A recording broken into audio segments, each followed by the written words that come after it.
Hola, mi nombre es David Lázaro Fernández y les voy a leer el capítulo 6 del libro Steve Jobs por la autora Karen Blumenthal.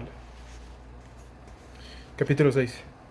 Decir que Steve Wozniak estaba como loco con la idea de que una computadora metida en una cajita sería quedarse corto.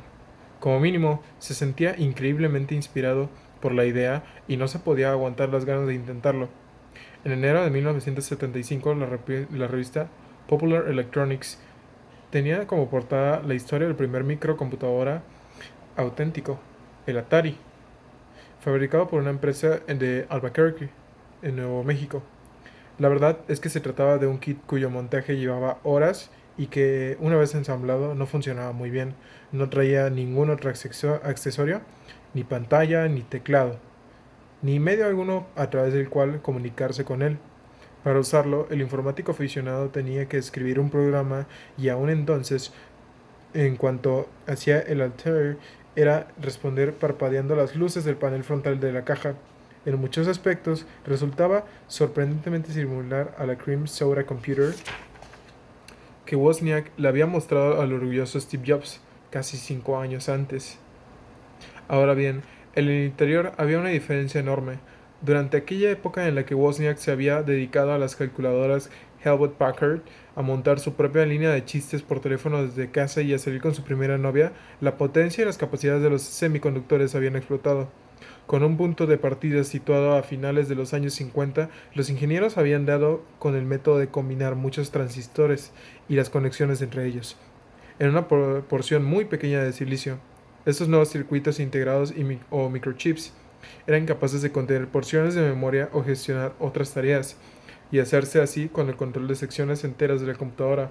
Pero esos circuitos estaban integrados a los chips, lo que significaba que los chips solo podían hacer aquello para lo que hubieran sido programados de antemano, igual que la versión de Breakout de Jobs y Wozniak. Sin embargo, a comienzos de los 70, una joven compañía de Silicon Valley llamada Intel Corporation desarrolló un chip independiente y susceptible de ser programado para llevar a cabo todo tipo de funciones nuevas y distintas. Este llamado microprocesador del tamaño de la yema de un dedo combinaba diversas funciones en una y podía construir toda la unidad central de procesamiento o CPU del equipo, es decir, el cerebro dentro de la caja. Además, se le podía sacar partido a través de un software en una serie de programas especiales escritos de forma específica para darle instrucciones acerca de cómo completar muchos tipos de tareas. A medida de que Intel iba mejorando su microprocesador, logrando que trabajara más rápido y manejara con un mayor volumen de información de manera simultánea, la idea de una microcomputadora, una verdadera computadora personal, se fue convirtiendo cada vez en realidad. Wozniak olfateó por primera vez el rastro de estos avances tan enormes en un mes de marzo, cuando asistió a la reunión de inaugural de Homebrew Computer Club, el club de computador de casero, en un garaje de la ciudad de California en Menlo Park, en una tarde fría y despaciable. Muchos de los 30 asistentes que apreciaron murmuraban sobre Altair y las posibilidades de la computadora pequeña. Alguien repartió copias de la ficha técnica del microprocesador de la competencia y Wozniak se llevó la hoja a casa y estudió con detenimiento los pormenores de aquel nuevo tipo de chip.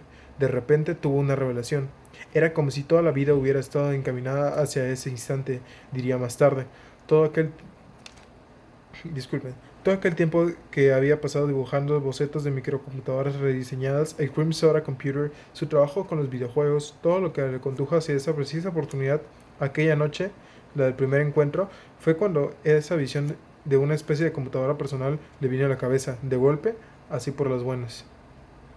Muchas gracias.